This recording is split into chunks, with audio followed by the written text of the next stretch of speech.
A few years ago, I was attending the annual meeting of my denomination, and I was sitting there surrounded by pastors, ministers of the gospel. We were going through the business of the meeting, and it occurred to me to send out a tweet.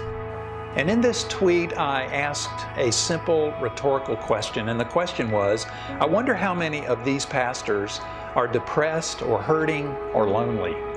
And I hashtagged the conference and sent out my tweet, not knowing what it would accomplish. Well, in very little time, I received a number of likes and favorites and retweets and replies. And then when break time in the conference came, a number of people who know me came up to me and said, "Thank you for sending out that tweet." And I was amazed. Just the simple acknowledgement of pastoral crisis was an encouragement to these pastors that spoke to me. And believe it or not, that experience was my inspiration to write this book. This book called Surviving Ministry, How to Weather the Storms of Church Leadership. My name is Mike Osborne. I'm a pastor in Orlando, Florida.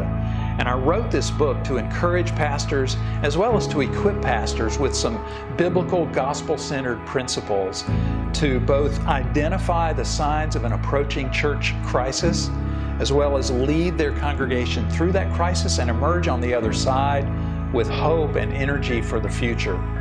I use the metaphor of a hurricane to compare crisis to a storm that is approaching and then does its damage and then moves on. I can think of a number of people who would find my book helpful. First, the pastor who is in the storm right now, or someone who is preparing for ministry, or a pastor of a church that is very happy and things are just rocking along like everything's great.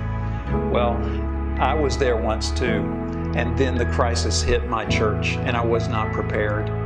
Or perhaps you're a church member who would simply like to understand the world of a pastor a little bit better, or you have a pastor friend that you could give this book to. I think it would apply in a lot of situations. And so I urge you to pick up my book. It's available on Amazon, both in paperback and in Kindle. And I trust that what a friend did for me a number of years ago to help me through my ministry storm, this book will do for you.